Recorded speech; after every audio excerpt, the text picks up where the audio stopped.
Hey, Pheasant Lane fam, I hope you're doing well. My name's Robert, and this is Pheasant Lane Farm. This is Dad's new barn, and this is also the first video of 2023. I want to take a quick second and just wish everyone a Happy New Year. I hope everyone had a safe, happy holiday season. So, Dad's excited to get this done, and frankly, I am too. It's been a long time in the making. A couple years ago, Dad decided that when the time was right, he was going to tear down the old barn, which was, I want to say, weird size, like 41 by 70. I don't know what it was. The problem with that barn is it wasn't big enough to hold a lot of these bigger trailers, and it wasn't in that great a shape. When we tore that down, we caught a lot of flack. People think it's a sin to tear down one of those old barns. It comes down to a few things. I need a lot of foundation work. It was cheaper to build this new barn than it would be to refurbish that old barn. And at the end of the day, that barn would not fit a 42-foot camper or a 40-foot gooseneck and all the other stuff. So we're going to get into that. This process actually started in September when they started tearing down Dad's old barn. They started building this new barn on the day after Thanksgiving, so Black Friday, whatever they call it. The guys took off a few days the next week. That was Ohio gun season. All those guys went hunting. Good for them. Kiddo actually shot a deer that week. And then they came back. We had some kind of weather delays here and there. And the main thing was it took about, I don't know, three and a half weeks to get the garage door guys here.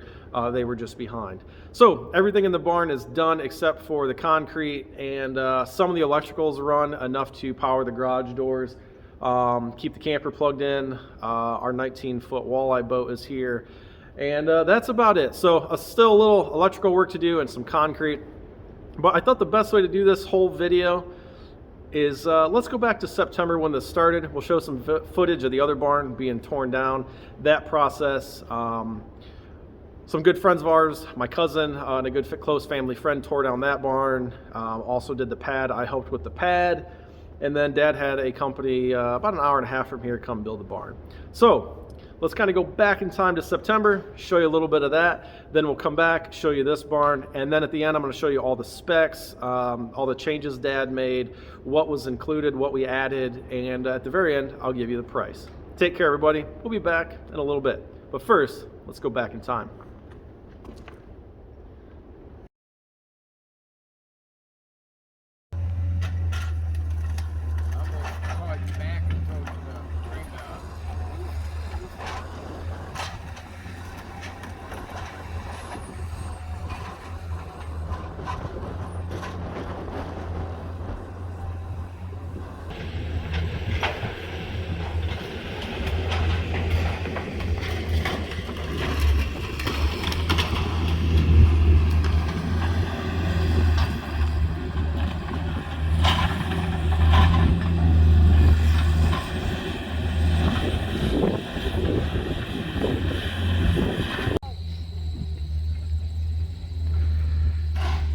A lot of good memories over the last 34 years of that barn.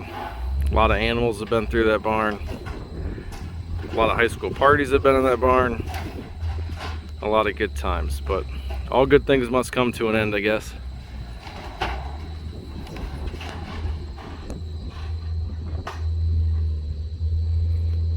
What do you think?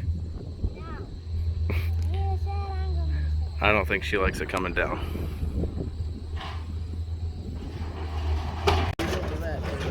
Filming some of it. Are you still talking to all people all over the world?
So it's easy to find the kiddo. She's out here doing chores, spoiling these guys.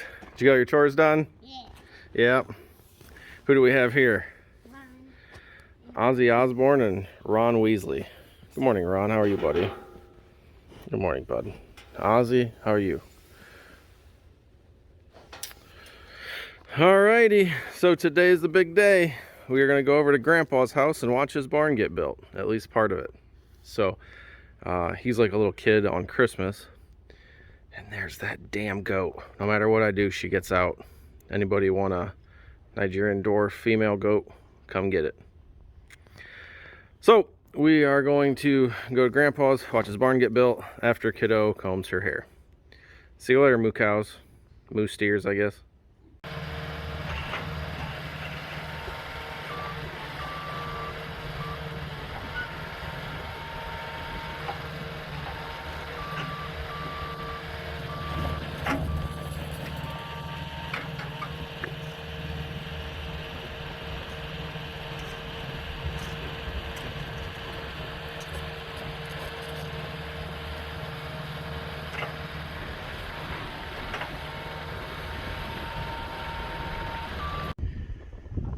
They got three sides of the holes dug and all the poles at least in the ground before lunch. They're going to come back and get all those poles tied up for the day.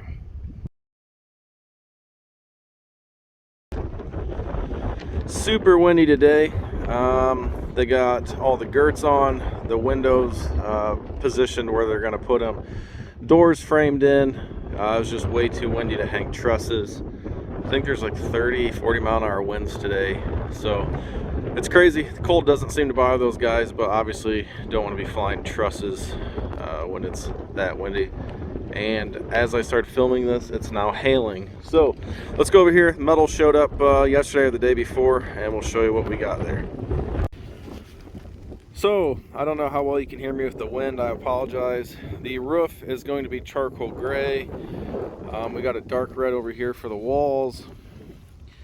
All the trim is going to be white and white wainscoting, which is actually, there's two stacks of it underneath this. They put a black piece on to protect it when they shipped it.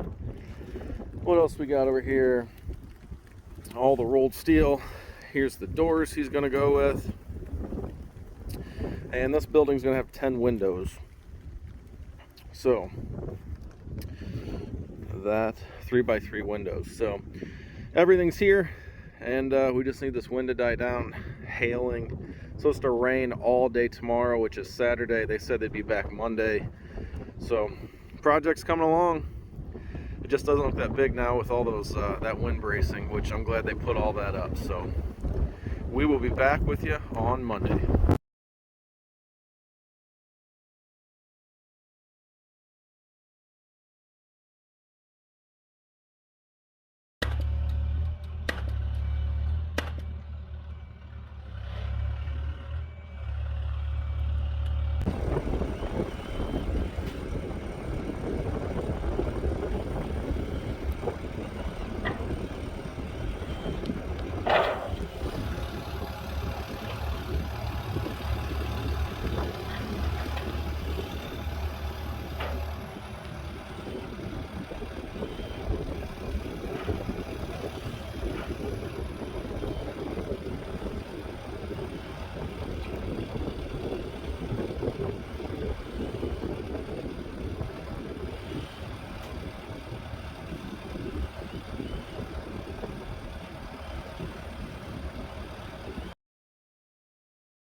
All right, and with the magic power of editing, here we are a few months later. So the barn is done, like I said earlier, and I've probably mentioned back when it was being built. The barn is 50 wide, 72 deep, 16 tall. Now, something to remember, dimensions on barns are the outside dimensions, is how they lay them out. So on a 50 wide barn, you have to subtract 3 inches because you have an 1.5 inch girt on each side. And then you have to subtract the width of your columns, your posts, whatever you may be This barn is all built with laminated columns from a company made not far from here in Ohio. So if you're going to skin it, subtract even more, because you're going to run 1.5 girts on the inside before you put your metal up, put your insulation in there. A lot of people plan, okay, I need minimum of 50 wide or whatever it may be. Then they build it and then they're like, why? You were over a foot smaller inside dimensions. Just something to keep in mind.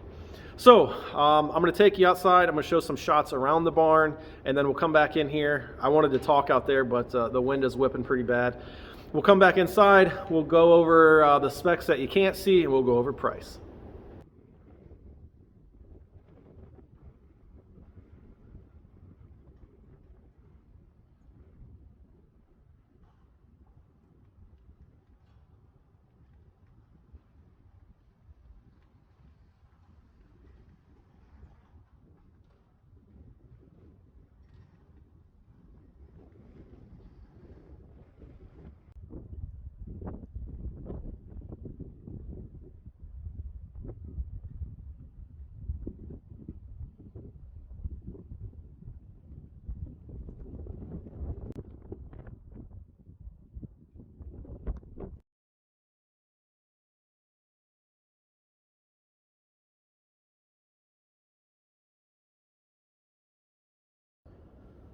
All right, so for a little bit of reference, 16 foot tall, just to kind of show you what we got in here right now.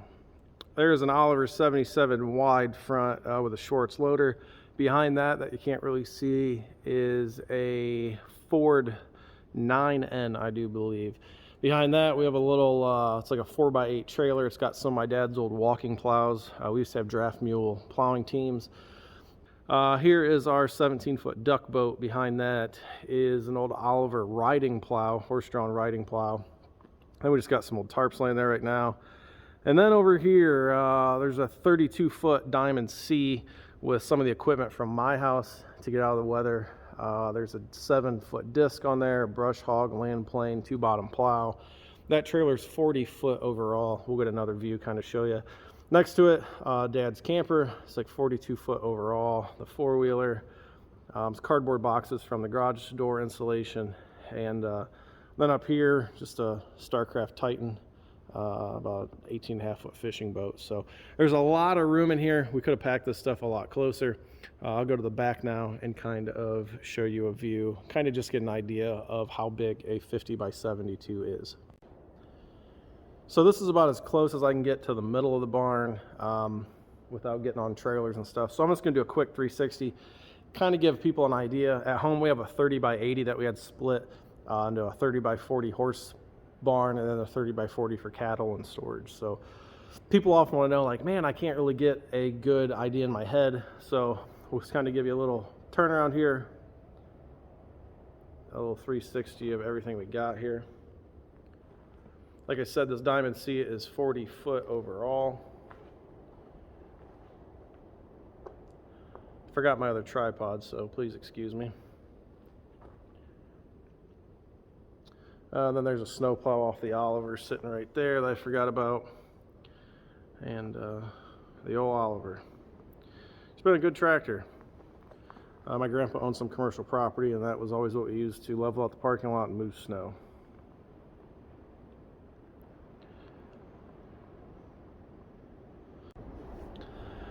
All right, so up in the front corner, I got that door open, as you can see. Try and get some light in here because there's no lights hung.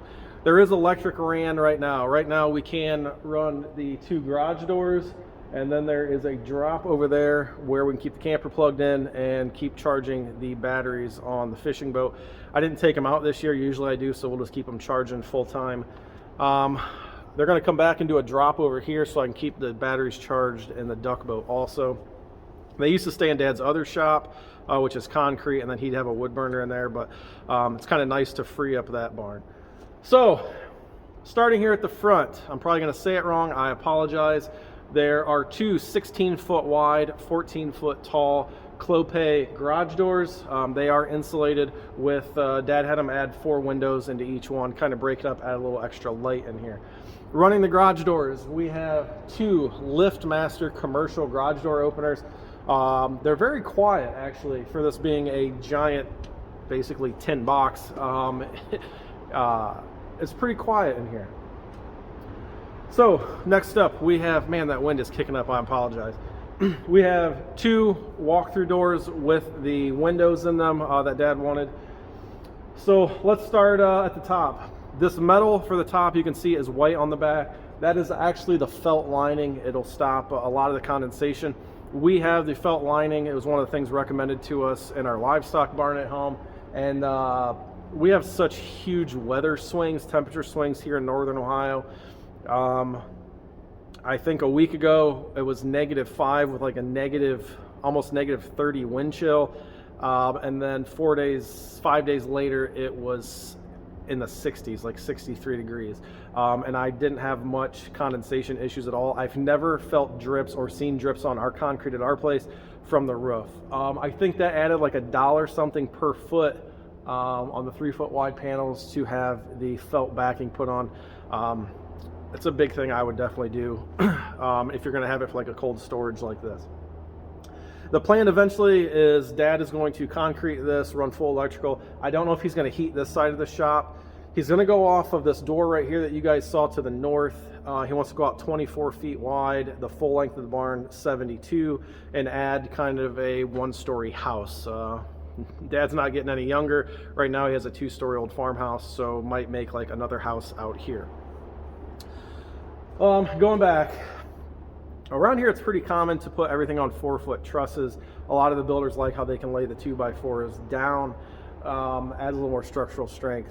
From what I've told, I'm not an engineer, I might be wrong. But our barn's 4-foot on center trusses, this barn's 4-foot on center trusses. And very happy with that. I've never had an issue. This barn, as you can see from the other pictures, this does have the white wainscoting on it. The white's growing on me. I designed this barn. Dad told me what he wanted. I got online, actually through Menard's website, and you can design it. At least you can kind of design different color options and see it. And even if he wanted this barn to be one color, I still recommend the wainscoting. You can get the trim and the wainscoting in the same color. If you hit something with the lawnmower, it's a lot easier to replace a 36 or 40-inch piece of wainscoting than it is to replace a 16-foot piece of metal. So I'm a big proponent for the wainscoting. My cousin was anti-wainscoting when he built his barn, even though he could have got everything the same color. First night he had like a barn warming party, someone ran into it and he had to replace a whole, I think his is 18-foot tall piece of metal. So that's just something we kind of like there. We've never had issues with wind blowing up. We had a blizzard last weekend, 2 weeks ago. Never had an issue with snow coming in through that trim piece if it's done right. This barn, like I said, is all permacolumns. Where we are, it drains really well, so Dad opted not to go with the concrete permacolumns like we did. Where we are, it kind of holds water. So that was that. There's a lot of extra bracing in this barn. I like that. These guys actually ran a second, or I should say, they ran a girt in the middle of the wainscoting, which a lot of guys don't do, but it just adds a little bit of extra rigidity there. Next, like I said, 8-foot on center permacolumns, 4-foot on center trusses. This barn has 9 windows, so there are 4 on that end, 3 in the back, 3 on this side, and then the window in the door makes the 4th. So, you know, permacolumns. I have one price I'll give you at the end what this costs. If you guys want a breakdown, I can go through Dad's paperwork. But the one price is going to include everything you see here except the pad. I can't remember how many ton, 200, 300 ton of stone that's here. I don't remember. Because in the back, the property dips down, even though it's all flat farm field. We're actually about 24 inches of stone in the back. And then we got the stone pad up to grade when they build it. So I'll give you a price for the garage doors, the windows, everything except the electrical. The garage door openers are included, all that. So I think that's about it. This does have the 12-inch overhangs all the way around with the soffit. That adds a lot of money when you build the barn like Menard's website, just because there's a lot more trim work, overhangs, and the soffit adds up quick. So I know I'm forgetting some things, but with a 50 by 72 by 16 tall, with the 2 commercial garage door openers, with the 2 insulated garage doors, with the 12-inch overhangs, the 2 walk-through doors, the 10 windows. Those are really nice sliding windows with screens in them. I think he was at $69,058. So just say $69,000. $69,058, I believe, or 72, something like that.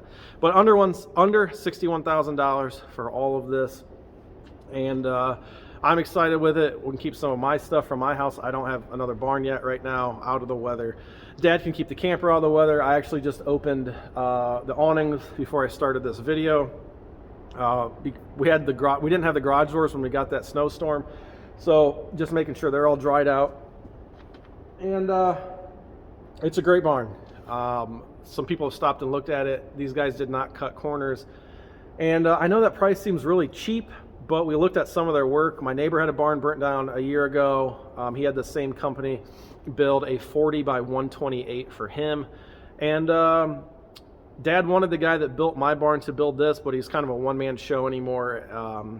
He's got some back problems, so it's really hard for someone, one-man band, to hang 50-foot trusses and all that stuff. So we're very thankful for Shannon. He's done a lot for our family, but this he just told my dad straight up, that's just not something I can do right now. So Dad found this company. We looked at some other barns they built, and the bracing is fantastic. They don't cut corners. And Dad's very happy with this barn, and I get to see what my inheritance would have looked like. That's something we joke around with my dad. So he's blowing our inheritance before we get it, but hey, that's not my money. He can burn all of it if he wants. So just leave me the barn, right? All right, guys, that is it. Dad's happy with this barn. He's like a little kid in a candy store. The quote for concrete was around $25,000. I don't know if he's going to do that this year or wait. I don't know if concrete's supposed to come back down, what's going on. And then, so he has room to go 24 feet off this side to put in a little apartment, and he still has, if he wants to add more cold storage, he can go off that side. So all in all, when the barn's done, if he does decide to put an extra lean-to off, say 50, 60, 74, be almost 100 by 72 when it's all done and said and done. And you guys might notice there's not window boxes around each window. If he insulates that, they'll come back and they'll put window boxes in. Right now, he said, I don't think I'm going to insulate it, so no sense going that route.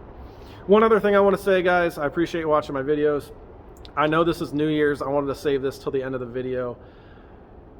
December 23rd, if I look straight out this door right here, I can see the Ohio Turnpike. In this very county, on December 23rd, there was a 46-car pileup on the Ohio Turnpike that took the lives of 4 individuals. So if you know anybody that was involved with that, or God forbid you knew anybody that passed away in that, just know there's a lot of people still thinking about them and praying for them in this area. I can't imagine losing a loved one in a horrific crash 2 days before Christmas. 5 miles from here, 5 minutes from here, there is a heavy-duty tow service. They have a lot of the trailers and tractors that were involved with that there, and every time I drive by, I'm so thankful. So guys, as always, make smart decisions, and God bless, and we will catch you on the next one. Any questions you have, feel free to ask me. pheasantlanefarm@gmail.com. So I hope you guys enjoyed this video. I know it's been 4 months in the works, but nothing I would change. It's not my barn, so I really can't say that. I asked Dad if money wasn't an option, is there anything he would have changed on it? He says, I might have went 60 wide by 80 deep. There's one thing I would change. Let's move the camera and we'll talk about that real quick before I let you guys go. So these are 16-foot garage doors. They went 5 feet off of each wall on the inside. So that leaves, 5 or 6 foot here in the middle. You wouldn't think that would be an issue, but I actually put the Diamond C trailer in before I put the camper in. And that's a 40-foot trailer. Oop, let me get you straight here. That's 40-foot trailer overall. Kind of whipping it in here with the truck. If I would have had 2 more foot, it would have been a lot easier. Just make sure I cleared the garage doors. So it was a little tight. You wouldn't think it would be, but I think either if the barn was 8 foot longer, or if that front area was a little narrower, I think it'd be easier to swing into these middle rows. Technically, you can have 5 rows of stuff side by side. The camper is all opened up. Was doing some kind of fall cleaning in there and stuff like that, and I knew I wanted to be able to put the slides out, so I could save 4 feet by hugging it against the back wall over there a little bit easier. that has 3 slides on the other side. The mid-bunk slide is the longest at almost 4 feet. So that's it, guys. As always, I plan on putting out some more videos. It's just with school, and then the flu kind of went rampant in our house for like 2 weeks. So got a lot of things to do. And thank you guys for watching. As always, thank you for your support. You know, never thought I'd be where I am now, where I was 2 years ago after my accident. So I appreciate you all from the bottom of my heart. Thank you so much. Happy New Year's. I hope everyone had a good holiday season, and we will catch you on the next one. Take care, everybody. God bless.